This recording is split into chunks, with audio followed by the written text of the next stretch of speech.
안녕하세요. 저는 힘든 투병 생활을 마치고 남편과 행복하게 살고 있는 30대 후반의 여성입니다. 지금이야 마음의 여유가 생겨서 인생을 즐기며 살고 있지만 이렇게 되기까지 참 많은 일들이 있었습니다. 결혼을 하고 보니 시모와 신우가 돈을 참 좋아한다는 사실을 알게 되었는데요. 저도 돈 좋아합니다. 하지만 돈이라는 건 제가 일해서 벌어야 더 값진 것이지 아무것도 안 하면서 남의 돈을 탐내는 건 안 되는 거잖아요.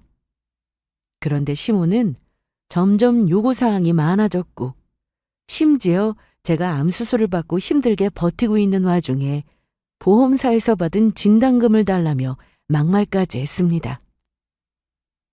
너 곧 죽을지도 모르는데 그 돈 좋은 곳에 쓰고 죽으면 좀 좋아? 이런 말을 듣고 참을 사람이 과연 있을까요? 그런데 들어보니 시모의 말이 틀린 게 하나 없더라고요. 그래서 죽기 전 정말 좋은 곳에 돈을 한번 써보자 싶어 시모에게 그러겠다고 했습니다. 제가 이 상황에서 어떤 선택을 했는지 궁금하시죠? 그 얘기를 지금부터 시작해 볼 테니 잘 들어봐 주세요. 남편과 3년간의 연애를 마치고 결혼을 약속했을 때 양가에서는 반대 없이 환영하는 분위기였습니다. 특히 저희가 먼저 얘기를 꺼낸 것도 아니었는데 시댁에서는 신혼집을 해주신다고 하셨죠. 요즘 집값이 한두 푼도 아닌데 처음부터 빚내고 힘들게 결혼 준비하지 말고 집은 우리가 해줄게. 어머님이 이렇게 말씀해 주셔서 좀 여유 있게 준비하면 되겠다고 생각했습니다. 사실 양가에 손 벌릴 생각이 없어서 가진 돈으로 준비할 계획이었는데 집이 해결되어 마음도 편했습니다. 그런데 얼마 뒤 어머님이 퇴근하고 오라고 하셔서 시댁으로 갔는데 일하고 오느라 피곤하지? 괜찮아요. 뭐 시원한 커피라도 줄까? 마시고 왔어요. 그런데 무슨 일 있으세요? 저 다른 게 아니라 너희 집 말이다.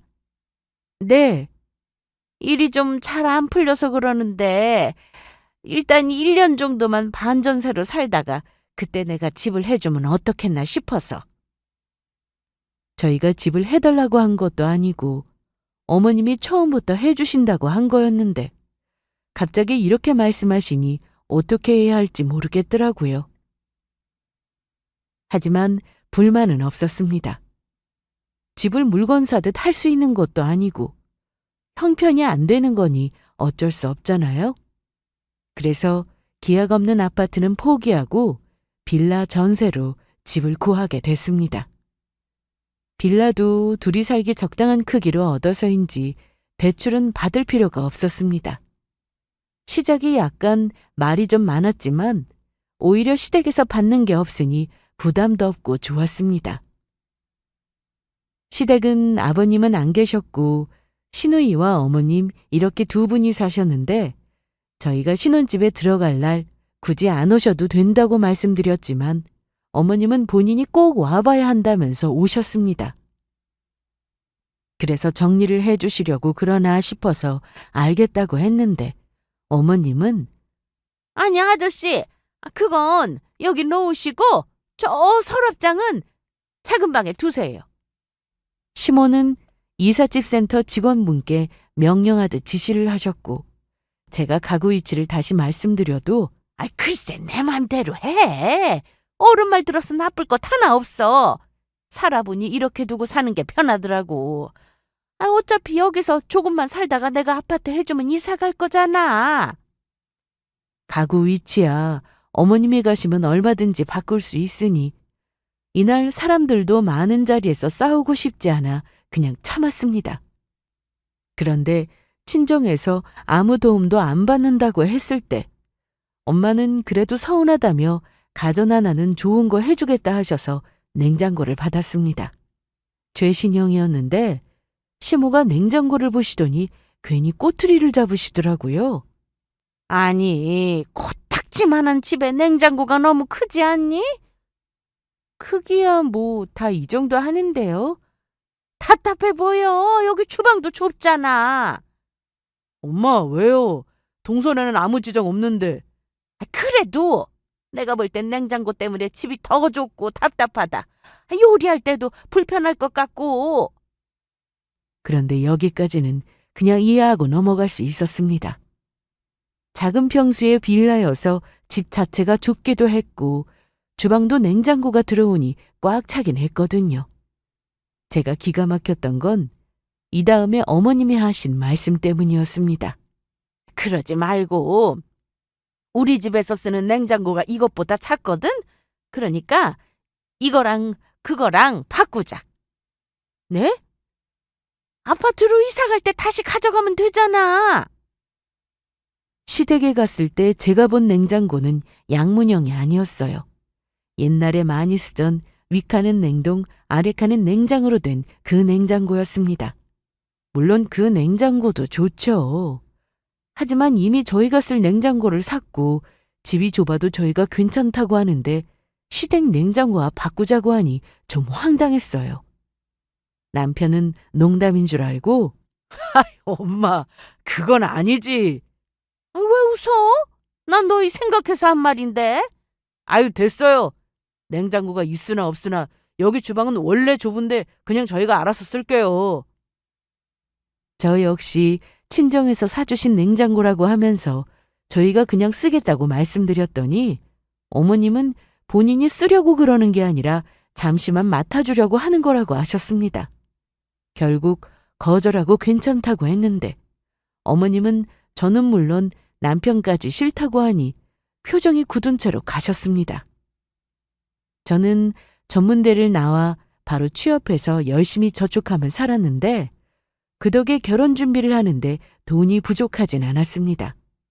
남편은 저보다는 좋은 회사를 다니고 있어서 둘 다 가진 돈을 합치니 충분히 준비가 되더라고요. 집을 얻는데 제일 많은 돈을 쓰긴 했지만 그래도 빚내지 않은 게 어디냐며 저희는 만족하며 결혼을 하게 되었습니다. 친정은 여유가 좀 있는 편이었으나 부모님이 자식들에게 금전적인 부분에서는 관대하신 편은 아니셨어요. 제 위로 언니와 오빠가 한 명씩 있는데 그동안 한 달에 정해진 용돈만 받고 살았습니다. 큰돈 쓸 일이 생기면 집에 도움을 주시긴 했지만 그래도 용돈 안에서 해결해야 했고 그 덕에 돈 개념에 대해서 제대로 배울 수 있었어요. 저축이 몸에 배어서인지 저는 회사를 다니면서 월급을 타면 가장 먼저 저축을 했고 고정지출 빼고 남은 금액으로 한 달을 생활했습니다. 중소기업을 다니고 있어서 월급이 많은 편은 아니었는데 그래도 이렇게 살다 보니 돈을 많이 모으게 됐어요. 결혼을 하고 나서 남편은 저에게 월급 통장을 맡겼습니다. 각자 관리해도 불만은 없었는데 저한테 맡기면 돈이 더 불어날 것 같다며 알아서 잘 관리해달라고 했습니다.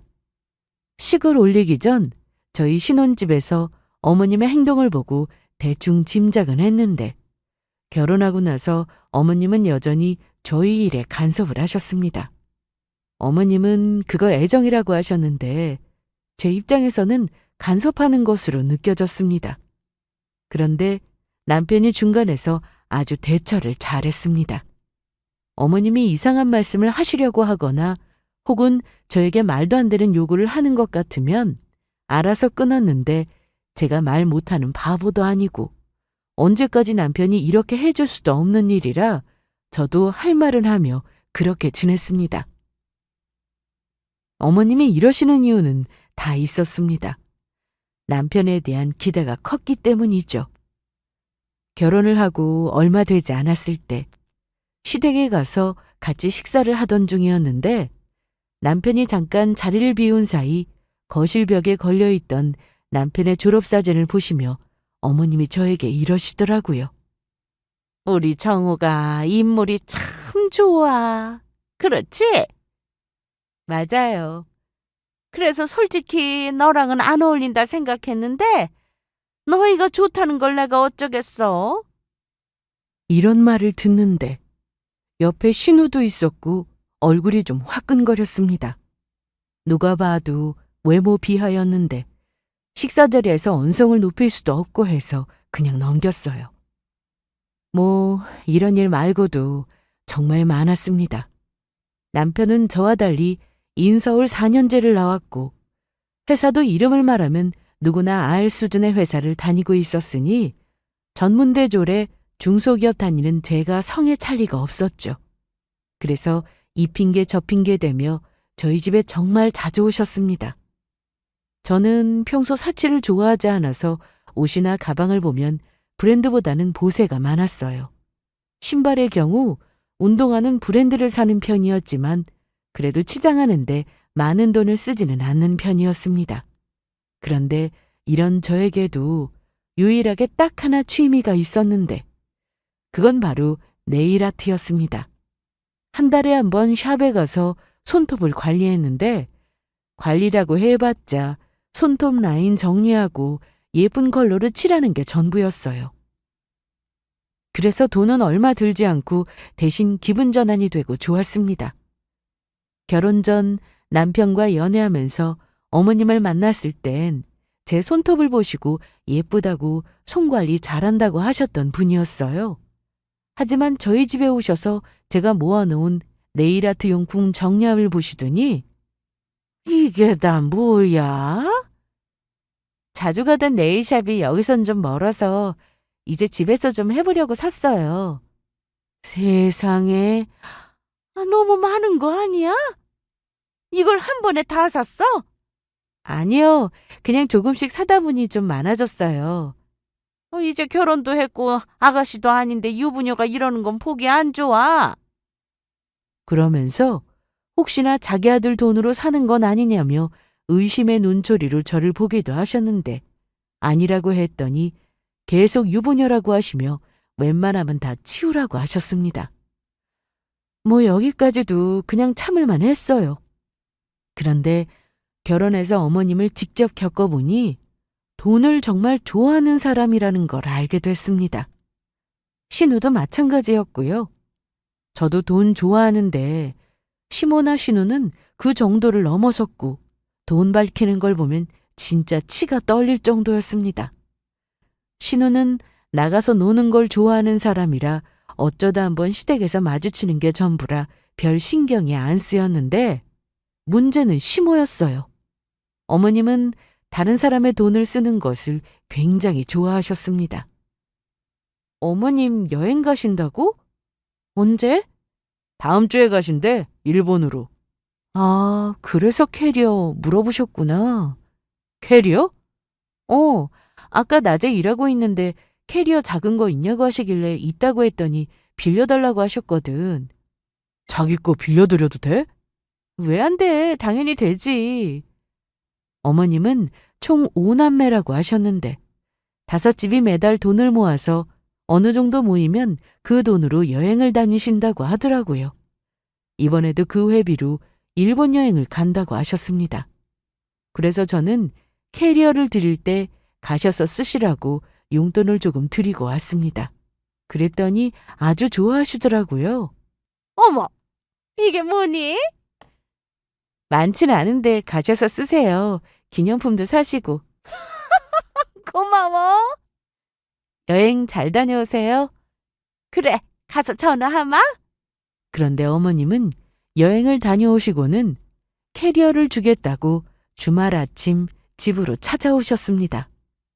직접 가지러 간다고 했는데도 계속 오신다고 해서 아침 일찍 일어나 어머님을 기다리고 있었어요.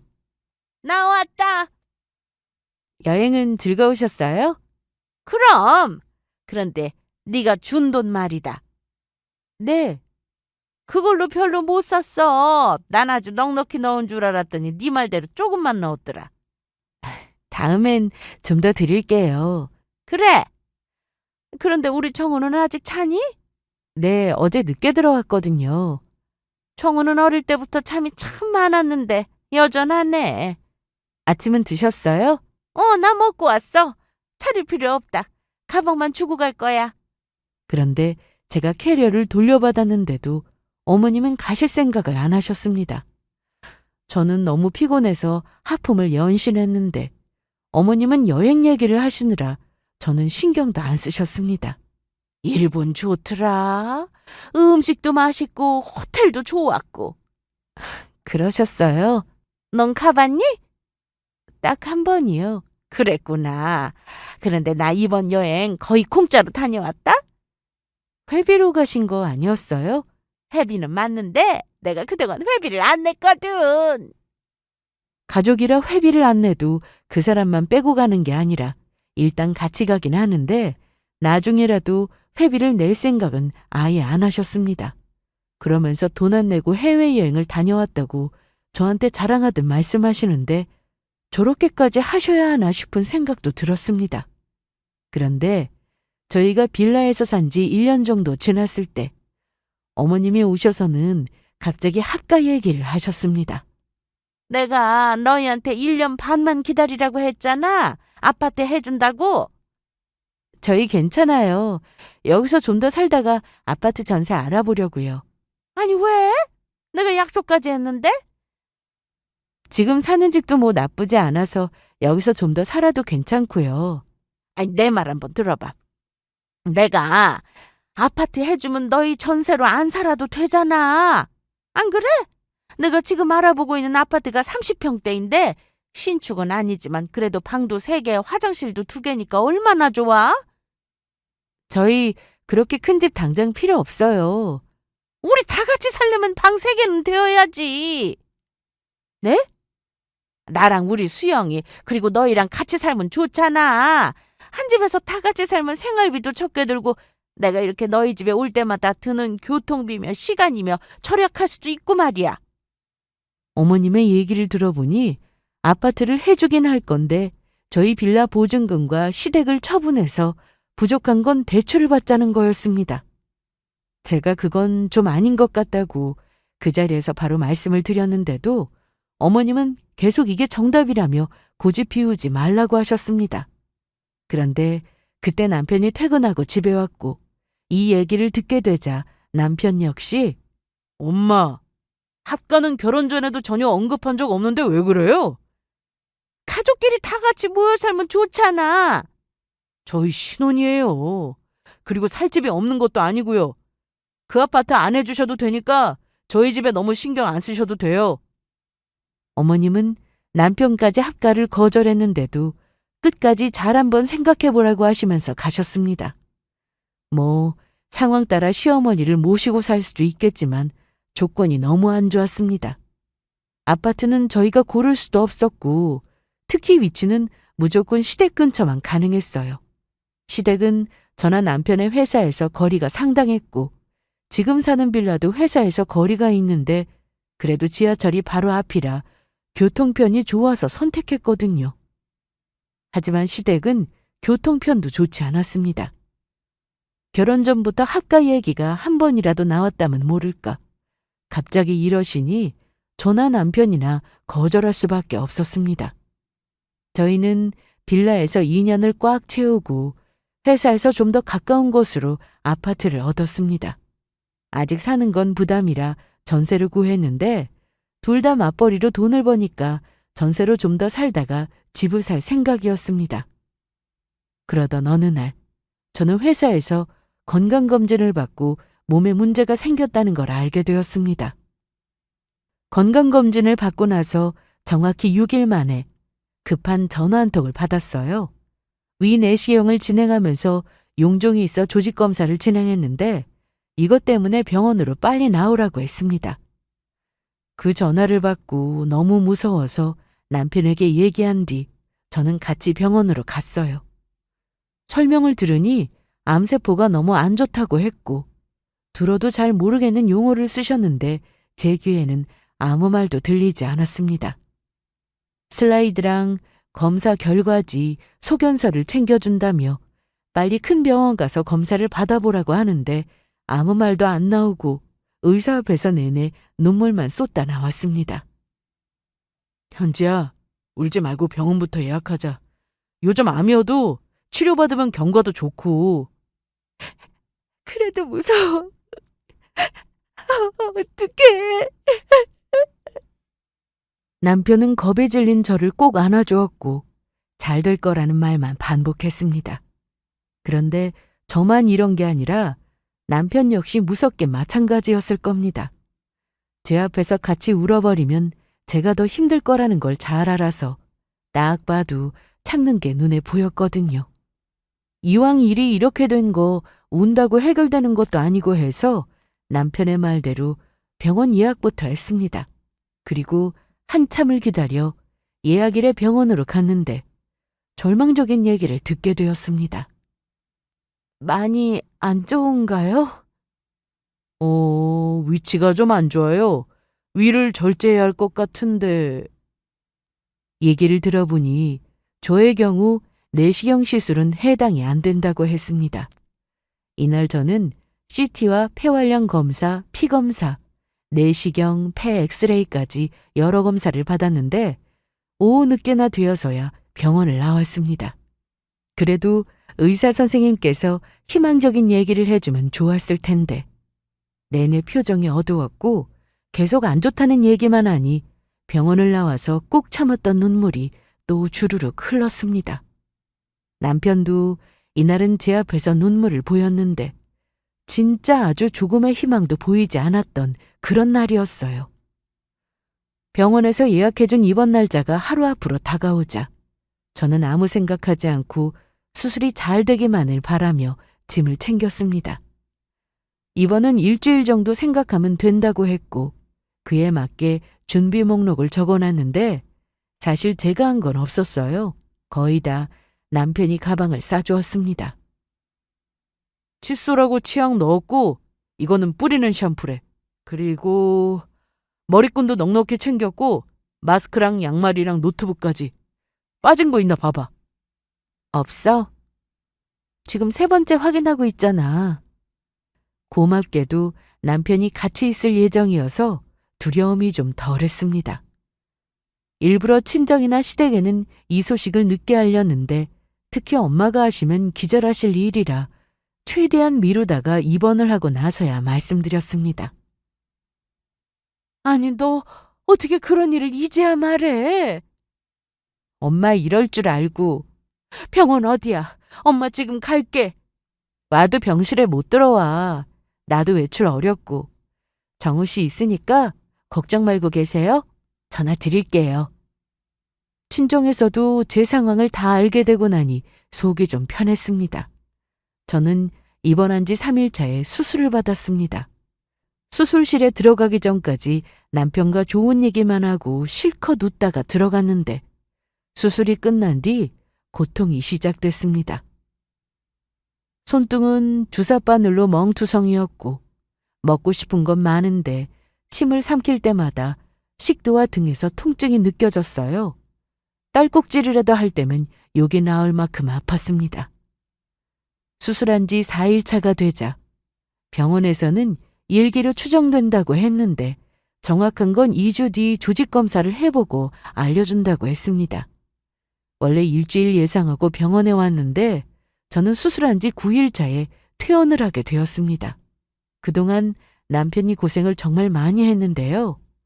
저는 두유랑 병원밥 조금 먹고 퇴원 준비를 했습니다. 자기야, 고생 많았다. 그런데 잘 먹어야겠어. 어째 살이 점점 빠지냐?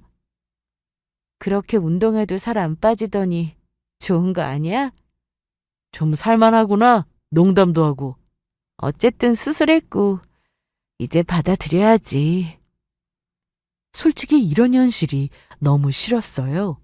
남들은 평범하게 잘만 살아가는데 나만 이게 뭔가 싶고 친구들만 봐도 결혼해서 애 낳고 여행도 다니는 게 부럽기만 했습니다. 그런데 저는 얼마 뒤 또 한 번 병원에서 절망적인 얘기를 들어야 했습니다. 일기로 보인다고 해서 항암을 안 해도 되는 건가 내심 기대했는데 조직검사 결과가 나오는 날 병원에 갔더니 2기라고 하더군요. 크기가 2cm 정도라서 1기겠지 생각했는데 이때 또 한 번 하늘이 무너지는 기분을 느껴야 했습니다. 저는 치료에 집중하려고 회사를 그만두기로 했습니다. 치료가 정확히 언제 끝날지도 모르고 잠시 쉬겠다고 하는 것도 회사에 피해를 주는 것 같아 퇴사를 결심했는데 그래도 후임을 뽑을 때까지는 회사로 출근을 했습니다. 당장 항암을 시작하는 건 아니라 시간도 좀 있어서 충분히 인수인계하고 직원들과 마지막 인사도 하면 되겠다 싶더라고요.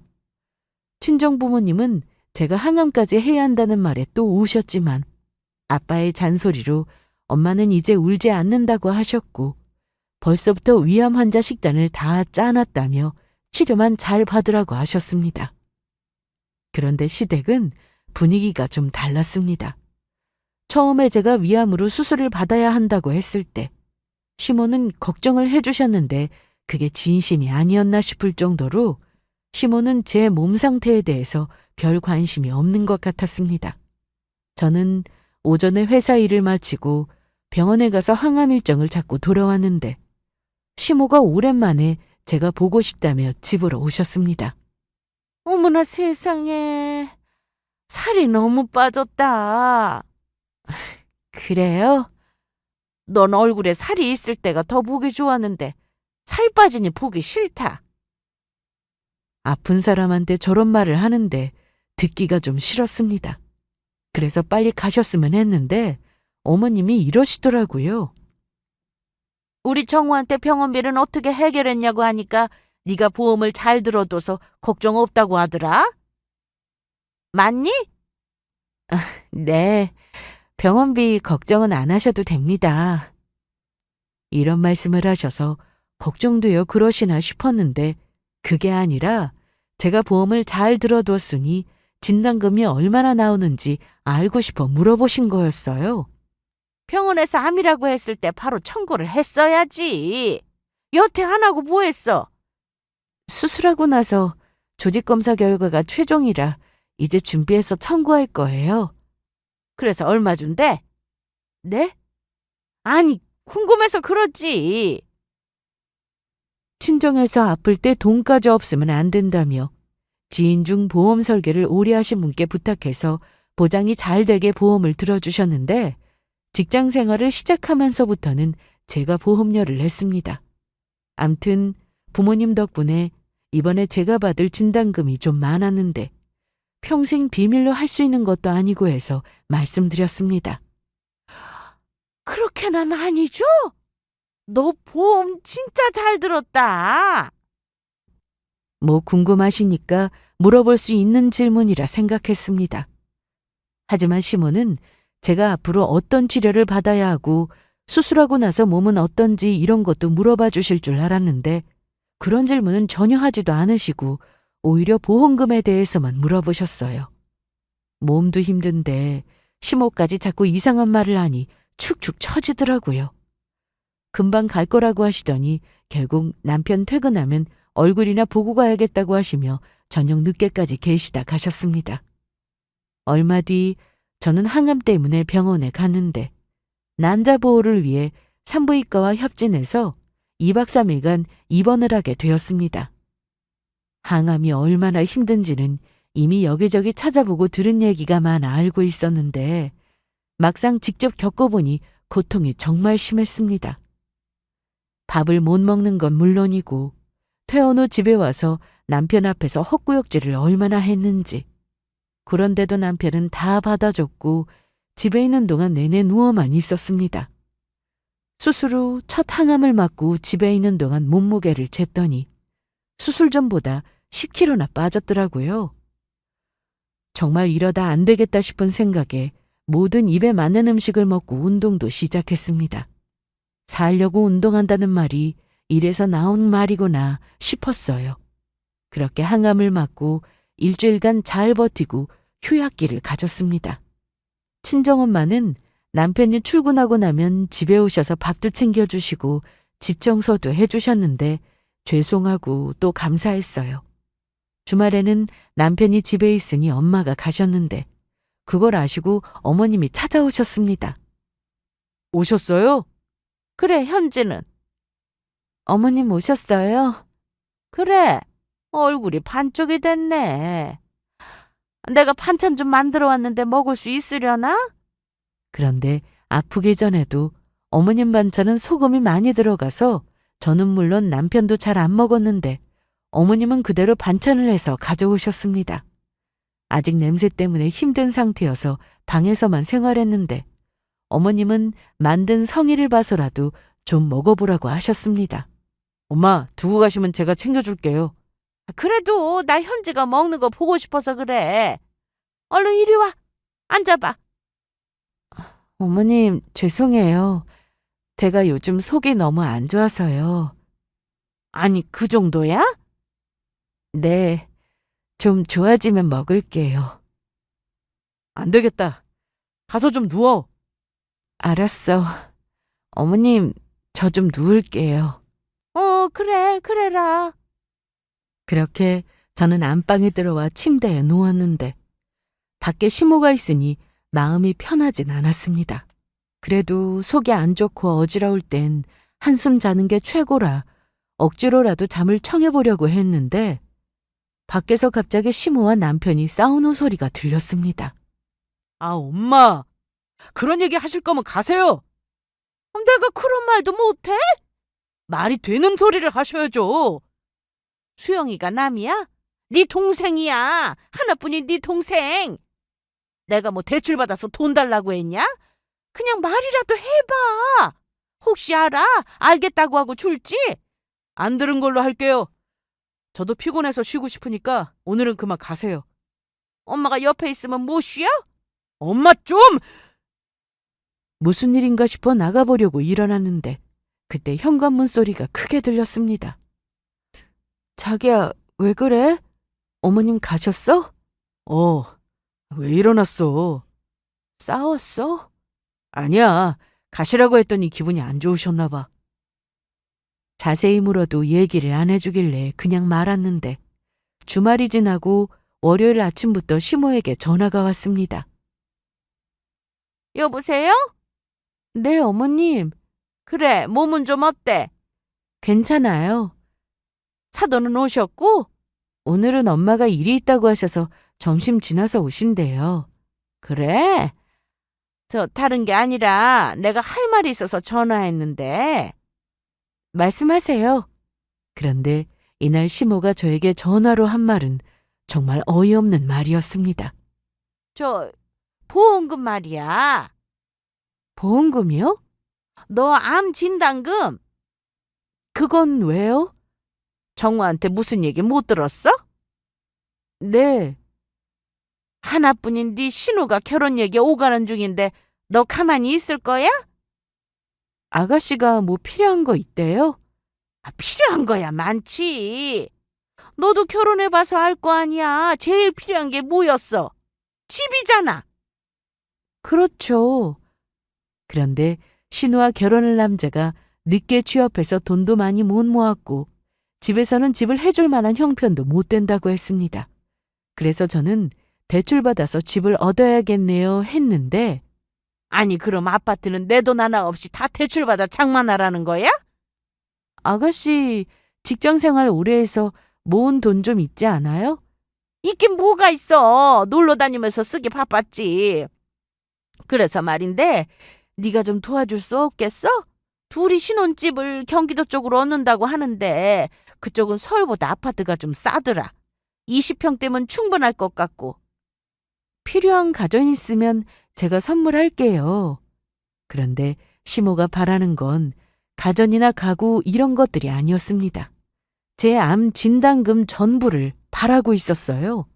그걸 아무렇지 않게 달라고 하니 너무 기가 차서 말도 안 나왔는데 어머님, 그건 아니죠. 그 돈이 어떤 돈인지 잘 아시면서 어떤 돈이긴 보험사에서 나온 돈이지. 죄송해요. 그건 안 될 것 같아요. 저는 바로 거절했습니다. 제가 항암이 다 끝나고 나서 다시 일을 할 수 있을지 몸 상태가 또 어떻게 될지 알 수 없는 상황에서 저도 돈은 필요했습니다.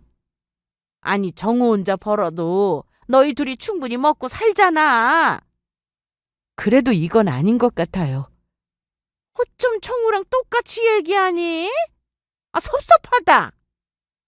시모는 계속 서운하다 섭섭하다 하시면서 가족끼리 어려울 때 돕는 거 아니냐 하셨는데 당장 돈이 없으면 무슨 일이 생기는 것도 아니고 신우 결혼하는데 신혼집 산다고 제 진단금을 쓰자는 건 이해가 되지 않았습니다. 시모가 화를 내도 저를 다시 안 본다고 해도 어쩔 수 없는 일이었어요. 저는 얼마 뒤 항암 2차를 시작했습니다. 1차 때는 눈도 못 뜨고 잤는데 이번에는 그래도 몸도 움직이고 좀 여유가 생겼습니다. 어떤 분을 보니 항암은 하면 할수록 힘들었다 이래서 저도 그럴까봐 잔뜩 걱정했는데 의사 선생님께 여쭤보니 그런 말은 보지도 듣지도 말고 본인만 믿고 끝까지 가자고 해서 더 힘이 되었습니다. 1차 때는 밥 먹다 구역질에 한 숟가락 먹는 것도 고통이었는데 이제는 반 공기 정도는 거뜬히 먹을 수 있게 되었습니다. 조금씩 좋아지는 몸 상태를 보며 저도 희망이 생겼는데요. 남편도 같이 좋아해 주었고 항암이 다 끝나면 예전처럼 지낼 수 있을 거라는 말에 좀 더 힘을 내보기로 했습니다. 그런데 시모는 포기할 줄 몰랐습니다. 사실 더는 그 돈 얘기를 하지 않았으면 싶어서 그날 바로 단칼에 거절했던 건데 어머님은 저에게 문자를 먼저 보내서 제가 혼자 있다고 하면 바로 전화를 하셨어요. 그리고 암 진단금 얘기를 또 하셨죠. 시간이 자꾸만 흘러간다면서 빨리 결정을 내리라고 했는데 저는 분명 안 된다고 말씀드렸잖아요, 어머님. 생각은 해볼 수 있는 거 아니야? 어떻게 안 된다고 하고 단칼에 끊어? 제가 이유까지 다 말씀드렸는데 그래! 네 말도 일리가 있긴 한데 너는 나중에 혹시 돈이 필요할 때를 대비해서 가지고 있겠다는 거고 나는 당장 돈이 필요하니 달라는 건데 이런 상황이면 급한 사람이 먼저 돈을 쓰는 게 맞는 거잖아. 아니야? 이 돈은 제 돈이잖아요. 아, 누가 내 돈이래? 그래서 이렇게 부탁하는 거 아니야. 결국 전화로 똑같은 얘기를 계속 반복했는데 시모는 기분이 나빴는지 그냥 끊어버렸습니다. 그래서 이제 더는 얘기 안 하시겠지 싶었습니다. 하지만 며칠 뒤 시모가 또 집으로 찾아왔습니다. 솔직히 반갑지 않았는데 시모는 양손에 뭔가를 잔뜩 들고는 아무 일도 없었던 것처럼 아주 밝은 얼굴을 하고 들어왔습니다. 현지야, 나왔어. 네, 어쩐 일이세요? 어쩐 일은 며느리가 투병 중인데 시어머니가 되어서는 와보는 게 정상이지. 안 그래? 며칠 전 통화할 때만 해도 소리 지르던 시모였는데 갑자기 이러니 소름이 끼쳤습니다. 그리고 이상하게 계속 불안했어요. 당연히 돈 얘기를 하러 왔구나 짐작은 했는데 이날 시모는 저에게 평생 잊지 못할 상처를 주었습니다. 혹시 또 돈 얘기하러 오셨어요? 그건 제가 정우 씨랑 얘기해서 아가씨 결혼 선물 따로 준비할게요. 가구나 가전 싫으면 현금으로 준비해도 되고요. 일단 이거부터 받아.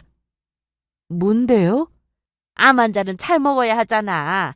산 것도 있고 내가 만든 것도 있어. 어머님, 왜 자꾸 불러? 오늘 안 사도 안 오신다며. 정우한테 확인했다. 매일 오시는 건 아닌가 봐. 엄마도 볼 일이 있으시니까요. 그런데 어머님, 아유, 글쎄 천천히 얘기하자니까 일단 이것 좀 먹어볼래? 내가 차려줄게. 저 좀 전에 밥 먹었고 생각 없어요. 혹시나 해서 드리는 말씀인데 그 돈은 뭐? 못 준다고? 네. 아니 어쩜 이러냐 너? 내가 이렇게까지 애쓰는데 못 준다는 말이 나와?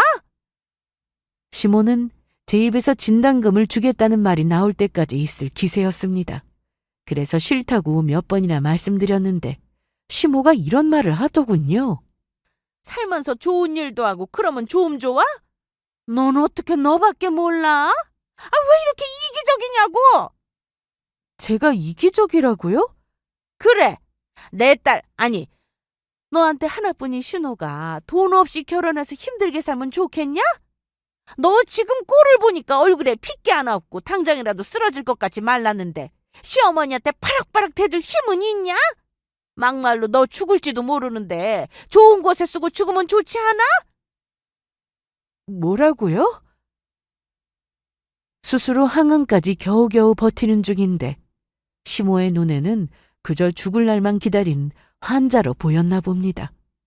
저 모르게 뒤에서 몰래 이런 말을 했다고 해도 열받는 일인데 제 얼굴을 보고 아무렇지 않게 죽을지도 모르지 않냐는 말을 하는 시모를 보고 너무 화가 났습니다. 우리 아들도 네 돈 절대 탐내지 말라고 하고 집에도 오지 말라고 하던데. 아니 네가 어떻게 구워 삶았길래 아들이 엄마한테 그런 말을 해? 너 평생 살 줄 알아? 사람이 그러면 못 쓰는 거야. 살아있을 때 좋은 일 많이 하고 죽어야 나중에 환생도 하는 거지. 시모는 이날 저에게 이런 막말을 하고는 마지막으로 딱 하루만 더 시간을 준다고 하고는 갔습니다. 제 말은 듣지도 않더라고요. 그래서 저는 하루도 채 되지 않아서 시모에게 전화를 걸어 그렇게 하겠다고 했습니다. 정말이냐? 생각해보니까 어머님 말씀이 틀린 게 하나도 없더라고요. 그렇지? 너 이렇게 마음을 곱게 쓰는 거 보니 이제 좋은 일 있을 거다. 그래야 할 텐데요. 그럼 나 계약금 넣는다. 그건 어머님 마음대로 하세요. 진작에 해준다고 했으면 좀 좋아. 우리 얼굴 붉힐 일도 없고. 어머님 말씀을 생각해보니 다 맞는 말이더라고요. 그래서 좋은 일에 돈 쓰기로 마음 먹었어요. 잘 생각했어. 전화 통화를 하고 있었지만 시모의 얼굴이 어떨지 짐작이 갔습니다. 없는 형편에 집을 알아본 거라 구축으로 그것도 제일 싼 아파트를 알아봤다고 했는데 계약금을 보낸다고 하자 마음대로 하라고 했습니다. 며칠 뒤 시모는 아파트 잔금을 치러야 하는 날짜가 언젠지 저에게 문자로 보내왔습니다. 그래서 저는 알겠다고 문자를 보냈습니다. 그 사이 저는 항암 3차를 또 시작했고 열심히 운동도 하고 잘 먹고 생활했더니 확실히 덜 힘들었습니다. 그리고 그날이 되었습니다. 신우가 결혼해서 살 아파트에 잔금을 보내는 날이요. 아침 일찍부터 시모는 저에게 전화를 해서는 얘 현지야, 오늘 알지? 네, 알죠. 몇 시로 알고 있으면 되겠어? 오후 2시쯤이요. 그래, 알았다. 저는 아침을 먹고 외출 준비를 했습니다. 이날은 저에게 중요한 날이라 깔끔하게 차려입었습니다. 그리고 볼일을 보고 들어왔는데 시모가 난리가 났습니다. 제가 돈을 안 보냈거든요. 아니, 여보세요. 너 왜 이렇게 전화를 안 받아? 아까 전화 받을 상황이 아니어서요. 그런데 왜요? 왜요라니? 너 왜 돈을 안 보내? 아까 2시에 돈 보낸다고 했잖아. 제가요? 제가 언제 돈을 보낸다고 했어요? 너 지금 나 가지고 놀아? 무슨 말씀이 그래요? 네가 분명 내 말대로 한다고 했잖아. 아까도 내가 몇 시로 알고 있으면 되겠냐고 했더니 네 입으로 2시라고 했냐 안 했냐? 아, 그거요. 제가 말씀드린 2시는 제 약속 시간을 말씀드린 거였는데요. 뭐? 제가 시모의 말대로 하겠다고 한 건 신우 아파트를 사는데 돈을 보태겠다고 한 게 아니었습니다. 죽기 전에 한 번은 좋은 일에 돈을 쓰겠다는 의미 있는 일이라고 생각이 들었기에 그렇게 하겠다고 한 거였죠. 그런데 시모는 혼자 착각을 하고 있었습니다. 솔직히 저도 알고는 있었어요. 시모가 잔뜩 기대하고 있다는 걸요. 그런데 굳이 설명하고 싶지 않았습니다. 그런 막말을 들었으니 시모가 너무 믿고 싫었고 또 제 입으로 신우에게 제 돈을 준다고 한 적도 없었으니까요. 어머님이 그러셨잖아요. 좋은 곳에 돈 쓰고 죽으면 좋은 거 아니냐고. 그래, 그랬지. 그래서 그렇게 했는데 문제 있어요? 아니 너 어디다 돈을 보냈다는 거야? 나랑 수영이 통장엔 안 들어왔는데? 제가 왜 어머님하고 아가씨한테 돈을 보내요? 저 아까 좋은 곳에 돈 쓰고 왔어요. 저는 소아암재단에 돈을 기부하고 왔습니다. 제가 병원에 있어 보니 아픈 환자가 정말 많아 놀랐고 특히나 어린아이들이 암으로 치료받는 걸 보고는 어린 저도 이렇게 힘든데 아이들은 얼마나 힘들까 싶은 마음에 결정한 일이었어요. 물론 제가 가진 돈을 전부 다 기부하진 않았습니다. 일부이긴 하지만 기부를 하고 나니 기분이 참 묘하더라고요. 그래서 앞으로 적은 금액이라도 꾸준히 기부를 하고 싶다는 생각을 하게 됐습니다. 뭐? 기부?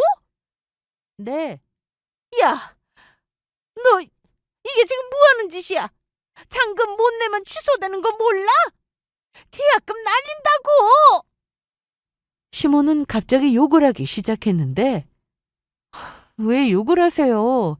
전 분명히 좋은 일에 돈 쓴다고 했지 아파트 사는데 돈 준다고 한 적 없어요. 그러자 시모는 가만 안 둔다면서 전화를 끊었습니다. 예상대로 시모는 집으로 찾아왔는데 마침 남편도 퇴근하고 집에 있었기 때문에 시모가 난리치는 걸 남편도 다 보게 되었습니다. 얘 어디 있어? 네 차 나오라고 해. 엄마, 얘기 들었는데 대체 왜 이래요? 얘기 들어놓고도 지금 나한테 뭐라고 하는 거야? 오셨어요? 너 지금 이게 무슨 짓이야? 제가 뭘 잘못했는지 모르겠어요, 어머니. 너네가 분명히 돈 안 해주면 너네 다시는 안 본다고 했을 텐데. 네, 그러세요. 뭐? 네가 정말 엄마랑 아들 사이를 갈라놓겠다 이거야? 그래놓고 네가 잘 살 것 같아? 저희 안 본다고 하신 건 어머님이 하신 말씀이었잖아요. 아들, 정우야, 네가 말해봐. 쟤야 나야? 네 마누라야 아니면 이 엄마야? 나가세요. 청우야, 엄마한테 정말 실망했어요. 제가 분명히 현지 돈 욕심내지 마시라고 말씀드렸는데 저 모르게 계속 현지한테 돈 달라고 괴롭혔잖아요. 그리고 아무리 돈이 필요해도 그렇지 어떻게 수술하고 치료받는 사람한테 죽을지도 모르니까 돈 쓰고 죽으라는 말을 하실 수가 있어요? 아니 그 말을 그만 가시라고요! 저도 엄마 다시는 보고 싶지 않으니까. 수영이 결혼해서 살 집은 수영이가 알아서 해야지 왜 그걸 우리한테 이러세요? 조금 보태달라고 하는 것도 아니고 거기다 다른 돈도 아니고 현지 진단금을 다 달라고 하는 건 이건 말이 안 되는 거잖아요. 그럼 계약금은? 저한테 그 얘기 하지 마세요. 있는 돈 털어서 마련한 건데 잔금 못 치르면 계약 취소되고 계약금 날려야 한단 말이야. 엄마가 먼저 저 안 본다고 하셨는데 저도 엄마 다시는 보고 싶지 않아요. 빨리 나가세요. 이날 결국 시모는 남편 손에 끌려나갔고 나간 뒤에도 현관문을 한참 두드리며 미안하다고 했습니다. 그래도 끝내 남편은 문을 열어주지 않았습니다. 저는 그날 이후 열심히 항암 치료를 받았습니다.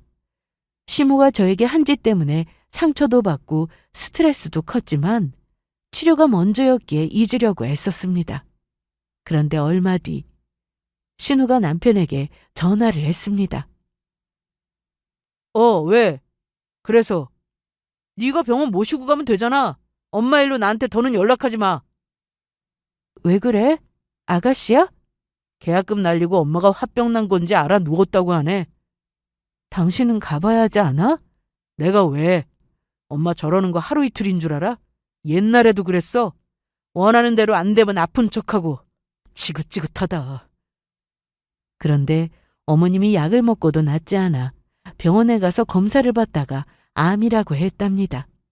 제가 병원에 있을 때 신우이한테 전화가 와서 못 받았더니 문자가 여러 통 와 있었습니다. 언니, 엄마가 유방암이란데 연락 좀 줘요. 언니 바빠요? 엄마 아프다고요. 전화 주세요. 그래서 집에 가서 남편에게 문자를 보여줬는데 이미 신우와 통화를 한 모양이었습니다. 전화하지 마. 내가 통화했는데 엄마 유방암이래. 정말? 그래서 어머님께 전화는 드렸냐고 했더니 남편은 앞으로 전화하는 일은 없을 거라고 했습니다. 저야 영 끊고 살아도 남편에게는 엄마인데 그래도 마음이 쓰일 것 같아 한번 가보라고 했어요. 하지만 남편은 다시는 자기 앞에 어머님 얘기를 하지 말라고 하더라고요. 어떻게 된 건가 싶어 남편의 핸드폰을 봤는데 어머님과 통화한 내역이 많았습니다. 무슨 말을 했나 싶어 녹음된 통화를 눌러 들어봤더니 네 엄마 죽고 전화하지 그랬냐? 엄마, 그녀라고 살아. 이 엄마 신경 쓰지 말고. 욕하지 마세요. 시모는 남편과 통화하는 내내 제 욕을 하셨습니다. 이게 다 저 때문이고 저만 아니었으면 암도 안 걸렸을 거라면서 말이죠. 하지만 이미 사기라는 건 전부터 진행이 되고 있었다는 건데 시모는 모든 걸 다 제 탓으로 돌렸습니다. 통화 내용을 듣고 나니 남편이 왜 저러는지 이해가 됐습니다. 저는 그렇게 시댁과 완전히 연락을 끊은 채 지내게 되었고 이후 총 8차까지 항암을 모두 마쳤습니다. 항암이 끝나 후련했지만 재발이 많다 보니 앞으로가 더 중요했어요. 참, 시모는 유방암 4기였는데 뼈 전이, 간 전이가 된 상태로 진단을 받았고 병원에서는 급한 대로 항암부터 해보자고 했다고 하더라고요. 그래서 시모는 현재 매우 힘들게 지내고 있다고 전해들었습니다. 남편이 저한테 말하지 않고 몇 번 시댁에 다녀온 걸 알게 됐는데 시모는 여전하다고 했습니다. 혹시나 시모가 그간 한 짓에 대해 미안해하고 있다면 저한테 시모를 보러 가자고 할 생각이었다는데 여전히 제 욕을 하며 제 탓을 하고 있다고 하더군요. 신우는 결혼이 미뤄졌고 시모 옆에서 간병하며 지낸다는데 신우는 그래도 시모 대신 미안하다는 사과 문자를 보내왔습니다. 그래도 남편은 제가 스트레스를 받을까봐 절대로 시댁에 가지도 못하게 하고 시모 연락도 절대 받지 말라고 했습니다. 신우 역시 제가 가면 시모가 머리채라도 잡을지 모른다며 오란 소리는 하지 않더라고요. 그래서 저도 더는 신경 쓰지 않고 일단 제 몸 회복에만 집중하기로 했습니다. 한 가지 욕심이 있다면 바로 예쁜 아기를 갖는 건데 당장은 어렵겠지만 병원에서는 그래도 희망적으로 얘기를 해주었습니다. 차근차근 계획하고 준비하면 충분히 가능하다고 말이죠. 정말 마음먹기에 달려있다고 생각하고 건강해지려고 노력하고 있는데 노력하다 보면 저도 엄마가 될 수 있겠죠? 그럼 언젠가 예쁜 아이의 엄마가 되기를 소망하며 제 사연은 여기서 마치겠습니다. 제 이야기를 들어주셔서 감사하고 여러분들도 건강 잘 챙기시길 바랄게요.